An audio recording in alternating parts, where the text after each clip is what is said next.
అదే RTV app వార్తల్ని క్షణాల్లో చదివే అవకాశం ఉంటుంది. ఒక న్యూస్ పేపర్, ఒక టెలివిజన్ ఛానల్ మీ చేతుల్లో ఎప్పుడూ ఉంటాయి. మొత్తం ఈ విధంగా అయితే లడ్డు ప్రసాదంపై కూడా వివాదాలు అయితే నెలకొన్న నేపథ్యంలోనే మొత్తం ఏ విధంగా జరుగుతుంది. అలాగే తమ నాయకుడు జనసేన అధినాయకుడు ప్రాయశ్చిత్త దీక్ష కూడా చేపట్టారు. దానికి మద్దతుగా రాజానగర్ నియోజకవర్గం జనసేన ఎమ్మెల్యే ఎవరైతే బత్తుల బాలరామకృష్ణ కూడా దీక్ష చేపట్టినటువంటి పరిస్థితి ఉంది. ప్రస్తుతం మాట్లాడే ప్రయత్నించాం. సార్ చెప్పండి, ఈ యొక్క తిరుపతి దేవస్థానం లడ్డు ప్రసాదంలో కల్తీ జరిగిందని వస్తున్నా దానిపై ఏ విధంగా మాకు చెప్పాలండి?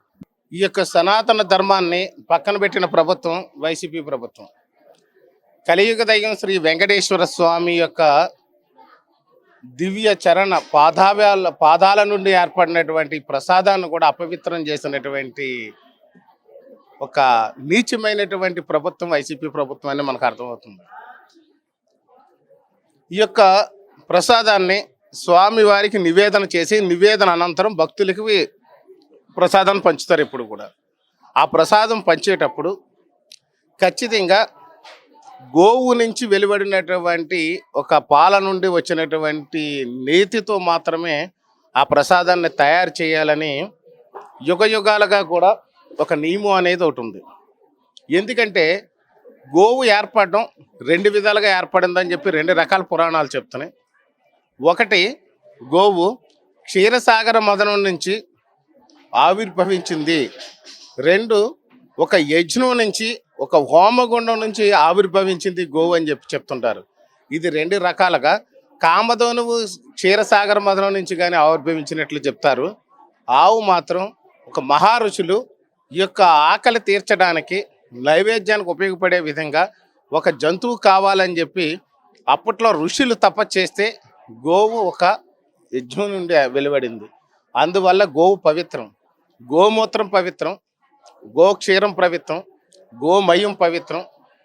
ఆ యొక్క గోక్షీరం నుంచి వచ్చినటువంటి పెరుగులో నుంచి నిగూఢంగా దాగి ఉన్నటువంటి వెన్నను తీసి నెయ్యిని తయారు చేసి ఆ నెయ్యిని దేవాది దేవుడు శ్రీకృష్ణుడు కానీ కృష్ణ అవతారాల్లో ఉన్న దశావతారాల్లో ఉన్నటువంటి వెంకటేశ్వర స్వామికి కానీ ఈ యొక్క నెయ్యి అనేది చాలా ప్రీతికరమైనది. ఆ నెయ్యి నుంచి తయారు చేసిన లడ్డూ ప్రసాదాన్ని ఈ యొక్క యుగాలు మారినప్పటికీ, దశాబ్దాలు మారినప్పటికీ ఆ యొక్క స్వయంభూ వెంకటేశ్వర స్వామికి ఆవు నేతితో తయారు చేసిన ప్రసాదాన్ని నివేదన చేసి భక్తులు పంచుతారు. ప్రపంచ దేశాల్లో ఉన్నటువంటి వాళ్ళందరూ కూడా ఈ యొక్క హిందూ మతం గురించి కొంచెమైనా వాళ్ళకి అవగాహన ఉన్నవాడు ప్రతి ఒక్కళ్ళు కూడా వారి జీవితంలో ఒక్కసారైనా తిరుమల వెంకటేశ్వర స్వామిని దర్శించుకోవాలి అని చెప్తుంటారు. కానీ వారు అంతా కూడా చాలా కష్టపడుతుంటారు. అలాగ దర్శనం జరగని వాళ్ళకి ఎవరైతే తిరుమలకు వెళతారో భక్తులు, వారు అక్కడి నుంచి తీసుకొచ్చినటువంటి వెంకటేశ్వర స్వామి పాద పద్మాలకు నివేదన చేసినటువంటి లడ్డూ ప్రసాదాన్ని వారి ఇంటికి తీసుకెళ్ళినప్పుడు ఆ ఇంటి చుట్టుపక్కల వారందరికీ కూడా కొంచెం ఆ ప్రసాదాన్ని ఇస్తే మహాభాగ్యం. కలియుగ దైవం శ్రీ వెంకటేశ్వర స్వామి దివ్య పాదాభివందనాల నుంచి నాకు వచ్చినటువంటి ప్రసాదం దొరికింది. 7 జన్మల్లో చేసుకున్న నేను పాపాలన్నీ కూడా పోతాయి. ఈసారి నాకు ఖచ్చితంగా హిందూ మత శాస్త్ర ప్రకారం నాకు స్వర్గలోకం లేదా వైష్ణవ లోకం వెళతాను. నాకు ఏ విధమైనటువంటి పాపాలు కూడా నేను జరిగిన పాపాలన్నీ కూడా పోతాయి అనే విధంగా భావించే నమ్మకాన్ని మీద వైసీపీ ప్రభుత్వం దెబ్బకొట్టింది. వాళ్ళు ప్రతిసారి అలాగే చేశారు. ఒక ఎగ్జాంపుల్ చూసినట్లయితే లిక్కర్లో చూస్తే ఆ లిక్కర్ రేట్లు పెంచితే లిక్కర్ తాగుబోతులు తగ్గుతారు, తాగడం మానేస్తారని చెప్పి ఆ రోజుని జగన్మోహన్ రెడ్డి గారు మాట్లాడితే, ఆ తర్వాత సుబ్బారెడ్డి గారు 300 రూపాయలు ఉన్న టికెట్ని 2000 చేసేద్దామని చెప్పేసి ఆయన పాలక వర్గంలో నిర్ణయం తీసుకుంటే వారి ఉద్దేశం అప్పుడే అర్థమైంది. రేట్లు పెంచేసి ఈ యొక్క తిరుమల వెంకటేశ్వర స్వామికి వచ్చే భక్తులను కూడా రాకుండా చేసేయాలని చెప్పి అప్పుడు అదొక కుట్ర పన్నారు. ఇప్పుడు మళ్ళీ కల్తీ నెయ్యితో నైవేద్యం తయారు చేసి వెంకటేశ్వర స్వామి పెట్టారు. దానివల్లే కొంతమంది పండితులు మాట్లాడుతున్నారు, ప్రకృతి వైపరీత్యాలు వచ్చినాయి, కరోనా సైతం ప్రపంచాన్ని అతకాలకుతంలో ఆడిన దానికి కూడా ఇలాంటి పరిస్థితులే కారణాలు ఉంటాయి. అలాగే ఇప్పుడు వస్తున్నటువంటి వరదలకు కూడా అదే విధంగా కారణాలు ఉండొచ్చు అని చెప్తున్నారు. ఎందుకంటే కలియుగ దైవం వెంకటేశ్వర స్వామికి నివేదనలో ఏదైతే తేడా వచ్చిందో అది లోకానికి మంచిది కాదు, ప్రజలకు మంచిది కాదు, సకల జీవకోటికి కూడా మంచిది కాదు. కాబట్టి ఇలాంటి ఉపద్రవాలే వస్తుంటాయి. ఇలాంటి పనికిమాలిన నీచమైనటువంటి ద్వారంలో ఉండబట్టే వాళ్ళని పూర్తిగా వెంకటేశ్వర స్వామి ఆగ్రహానికి గురయ్యి వాళ్ళకి 11 సీట్లకే పరిమితం చేసి నువ్వు ఇంటికి పోరా అని చెప్పి పంపించి, ఎప్పుడైతే ఎన్డీఏ కూటమి ప్రభుత్వం ఏర్పడిందో ఈ యొక్క నెయ్యి కల్తీ జరుగుతుంది. వెంకటేశ్వర స్వామి నైవేద్యం కూడా చాలా పవిత్రంగా ఉండాల్సింది అపవిత్రం అయిందనే విషయాన్ని ఎన్డీఏ కూటమి ప్రభుత్వం దృష్టికి రావడం, ఇమీడియట్గా దాని మీద చర్యలు తీసుకోవడం, ఈ చర్య తీసుకుని ఏదైతే ఉందో ప్రపంచవ్యాప్తంగా ఈ లడ్డూ వల్ల అపవిత్రమైన దానివల్ల పవిత్రం చేయాలనుకుంటున్నాం. ముఖ్యంగా చూస్తే అయోధ్యలో ఉన్నటువంటి బాలరాముడి యొక్క ప్రతిష్టకు కూడా ఎప్పటి నుంచో ఎన్నో ఏళ్ల చరిత్ర కలిగిన అయోధ్యకి ఎన్నో యుగాలు, ఎప్పుడూ ద్వాపర యుగంలో ఉన్నటువంటి యొక్క త్రేతాయుగంలో ఉన్నటువంటి చరిత్ర కలిగిన రాముడి కోసం ఆ యొక్క విగ్రహ ప్రతిష్ట యొక్క కోర్టు చిక్కుల్లో ఉండి, న్యాయపరమైన చిక్కుల్లో ఉండి, దాంట్లో నుంచి కూడా బయటకు వచ్చి ప్రతిష్ట జరిగితే ఈ యొక్క ప్రపంచవ్యాప్తంగా పేరుగాంచినటువంటి కలియుగ దైవం వెంకటేశ్వర స్వామి యొక్క పాదాల నుండి ఏర్పడినటువంటి లడ్డూ ప్రసాదం తీసుకెళ్ళి అక్కడ 1,00,000 మందికి ఇవ్వాలని చెప్పేసి అనుకున్నప్పుడు ఆ యొక్క 1,00,00,000 మందికి సుమారుగా అది ప్రసాదం పంచారు. అక్కడ కూడా అపవిత్రం చేసి ఈ యొక్క రాష్ట్ర యొక్క పేరు ప్రఖ్యాతుల్ని దేశం అంతా కూడా పాడు చేసినటువంటి వైసీపీ ప్రభుత్వానికి ఈ యొక్క ఇలాంటి పరిస్థితులు, ఈ ఉపద్రవాలన్నిటికీ గురవుతున్న నేపథ్యంలో ప్రాయశ్చిత్తం చేయాలి. జరిగిన దానికి ప్రాయశ్చిత్తం చేయాలంటే ఏం చేయాలనేది చూస్తే వెంకటేశ్వర స్వామి ప్రాయశ్చిత్తం, అలాగే రాష్ట్రంలో ఉన్నటువంటి దేవాలయాలన్నీ ప్రాయశ్చిత్తం, సనాతన ధర్మానికి ప్రాయశ్చిత్తం చేయాల్సినటువంటి అవసరం ఏర్పడింది. దానికి రాష్ట్ర ఉప ముఖ్యమంత్రి వర్యులు, జనసేన పార్టీ అధ్యక్షులు శ్రీ కొణిదెల పవన్ కళ్యాణ్ గారు దీక్ష తీసుకొని ప్రాయశ్చిత్తం, అపవిత్రో పవిత్ర అని చెప్పి ఒక హిందూ సాంప్రదాయంలో ఒక మంత్రం ఉంటుంది. అపవిత్రమైన దాన్ని మంత్రం ద్వారా పవిత్రం చేయగలము అనేది ఏదైతే శాస్త్రం ఉందో, శాస్త్రాన్ని అనుసరించి కలియుగ దైవం వెంకటేశ్వర స్వామిని ప్రార్థిస్తూ మా యొక్క మనుషులు చేసినటువంటి అపరాధాన్ని మన్నించు, గత ప్రభుత్వంలో జరిగినటువంటి అపరాధాన్ని మన్నించు స్వామి, శాంతించు, ఇక్కడ జీవులు అల్లల్లాడిపోతున్నారు, ప్రజలు అల్లల్లాడిపోతున్నారు, శాంతించి మీరు మీ యొక్క అనుగ్రహానికి ప్రాప్తులు కావించండి.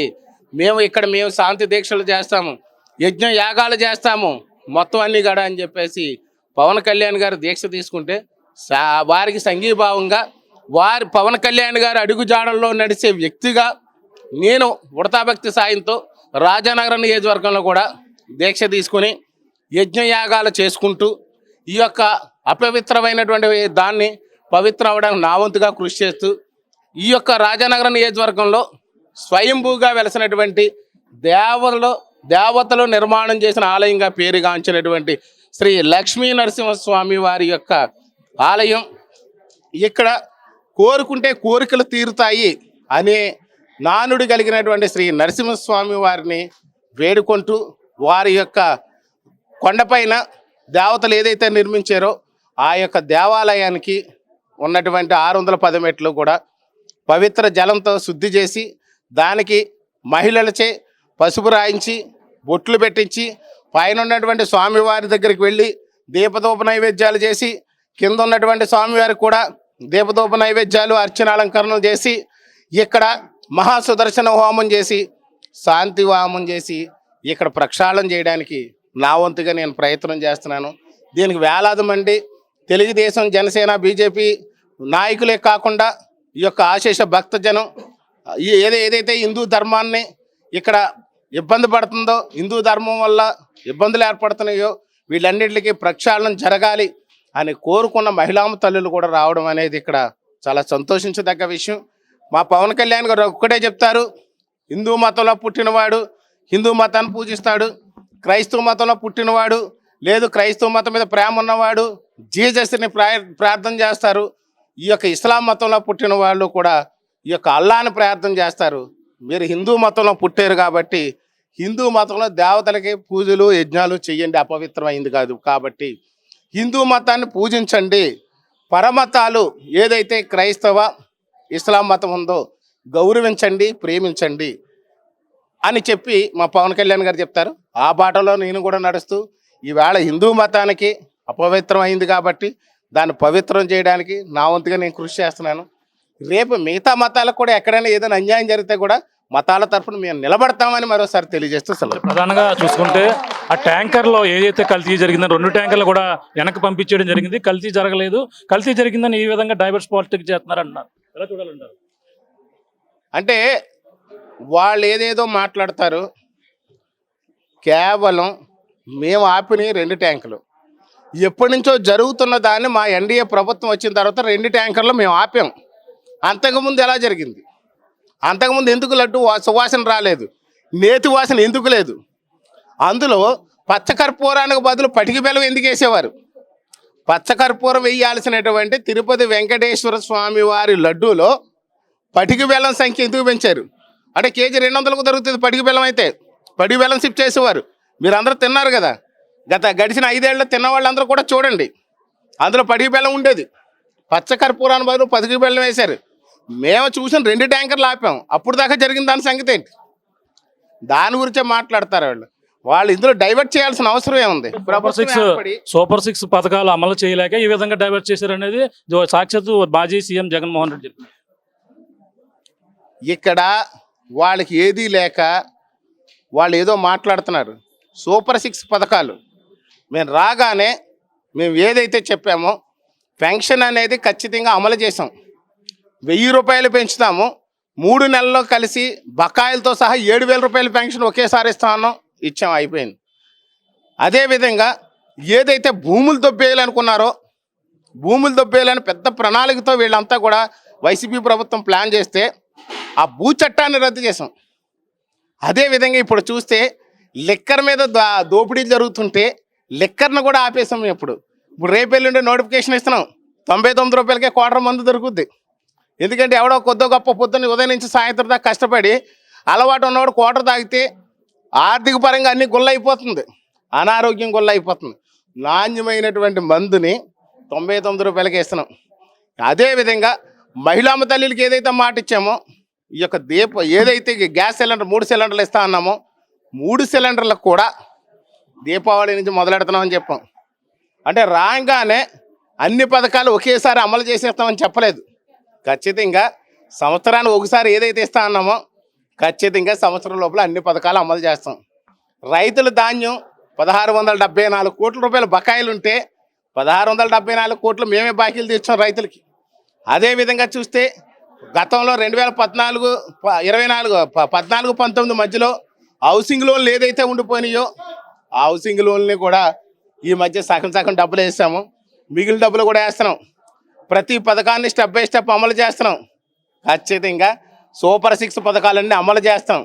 ఏదీ లేక వాళ్ళ గురించి మాట్లాడుతున్నారని చెప్పి వాళ్ళు సూపర్ 6 పథకాలు అమలు చేయలేదంటే గతంలో వాళ్ళ కింద గురువింద కింద ఏదో ఎర్రగా ఉండి కింద ఉన్న నలుపు చూసుకోలేదు అన్నట్టుగా వాళ్ళు మాట్లాడుతున్నారు. కానీ వాళ్ళు ఎప్పుడు పథకాలు అమలు చేశారో చూడండి. వారికంటే ముందే మేము ఇచ్చిన పథకాలన్నీ కూడా, మేము చెప్పిన పథకాలన్నీ కూడా అమలు చేస్తామని ఈ సందర్భంగా చెప్తున్నాను. ఇంకొక ఆయన ఏదో మాట్లాడుతున్నాడు. పాపం అతనికి గత 5 ఏళ్ళుగా కూడా ఉద్యోగుల ట్రాన్స్ఫర్ల విషయంలో బాగా డబ్బులు తీసుకున్నాడు అనుకుంటా ఆయన. ఆ డబ్బులు తీసుకుంటే ఈ సంవత్సరం ట్రాన్స్ఫర్లో కలెక్షన్ రాలేదనుకుంటాను. దాని మీద ఏదో ఆయన మాట్లాడుతున్నారు. మతి భ్రమించి ప్రజలంతా కూడా నా నాలుగు కోస్తాను అని అంటే నీ 4 కోసి ఇంటికి పంపించిన నీ 4 ఇంకా అతుక్కుని మాట్లాడుతున్నావు. ఒళ్ళు దగ్గర పెట్టుకుని మాట్లాడు. నీకులాగా ఈ యొక్క ప్రజల్ని ఉద్యోగస్తుల ట్రాన్స్ఫర్లకి డబ్బులు తీసుకుంటే నీచ సంస్కృతి నాకు లేదు. నీకున్న దాన్ని నువ్వు నా మీద రుద్దకో. అసలు గోదావరి పుల్లుగా ఉండి గోదావరి అంతా పుల్లుకి వెళ్ళి ఏలెడత ఖాళీ లేకుండా ఉండి గోదావరి ఒడ్డుని కనీసం దోశ నీళ్లు తీసుకోవడానికి అవకాశం లేకుండా ఉంటే ఇసుక గురించి మాట్లాడుతున్నాడు ప్రబుద్ధుడు. మతి భ్రమించింది అనుకుంటాను. మంచి హాస్పిటల్లో చూపించుకుని ఆరోగ్యాన్ని కుదురుగా పెట్టుకో. Thank you. ఇది చూస్తున్నాం. ఏదైతే కలియుగ దైవం వెంకటేశ్వర స్వామి గుడిలో ఏదైతే ఉందో లడ్డు ప్రసాదం అపవిత్రమైన నేపథ్యంలోనే తమ నాయకుడు ఏదైతే ప్రాయశ్చిత్త దీక్ష చేపట్టిన నేపథ్యంలోనే ఆయనకు అయితే మద్దతు తెలుపుతూ ఈరోజు రాజానగరం నియోజక ఎమ్మెల్యే బత్తుల బలరామకృష్ణ ఆధ్వర్యంలో ఇక్కడ కోరుకొండ దేవాలయంలో ఈరోజు సంపర్క కార్యక్రమం, అలాగే ఇక్కడ హోమాన్ని కూడా నిర్వహించినటువంటి పరిస్థితి ఉంది. అలాగే అలా గత ప్రభుత్వం అంతా కూడా ఈ విధంగా కల్తీమయం చేసి ప్రజలను అయితే ఈ విధంగా ఇబ్బందులు పెట్టారు. సూపర్ 6 పథకాలు ఒకటొక్కటిగా అమలు చేస్తుంటే చూసి వారం లేక ఏ విధంగా చేయాలో ఆరోపణలు అయితే ఈ విధంగా చేస్తున్నారు. ఏదేమైనా దీనిపై విచారణ అయితే చేపట్టారు. విచారణలో కూడా తేలుతాయని చెప్పేసి ప్రధానంగా అంటున్నారు. నియోజకవర్గంలో ఇప్పుడు ఉన్నటువంటి అభివృద్ధి గతంలో ఏ విధంగా జరిగింది, ఇప్పుడు ఏ విధంగా చేస్తున్నాము, ఉద్యోగాల విషయంలో కూడా ఇప్పుడు ఉన్నటువంటి వైసీపీ నాయకులు ఉద్దేశపూర్వకంగా నాపై కామెంట్ చేస్తున్నారని, అలాగే ప్రధానంగా ఇక్కడ ఉన్నటువంటి ప్రతి ఒక్కరు కూడా రాజానగరం అభివృద్ధిగా కృషి చేస్తామంటూ రాజానగరం ఎమ్మెల్యే బత్తుల బలరామకృష్ణ చెప్తున్న పరిస్థితి ప్రధానంగా ఉందని చెప్పాలి. ఇది కూడా ఉన్న తాజా పరిస్థితి. కెమెరామెన్ విజయ్తో ప్రకాష్, RTV, కోరుకొండ నుంచి. మరిన్ని వీడియోస్ కోసం ఛానల్ ని సబ్స్క్రైబ్ చేయండి. లేటెస్ట్ అప్డేట్స్ కోసం వాట్సాప్ ఛానల్ ని ఫాలో చేయండి. అండ్ లింక్ డిస్క్రిప్షన్ లో ఉంది.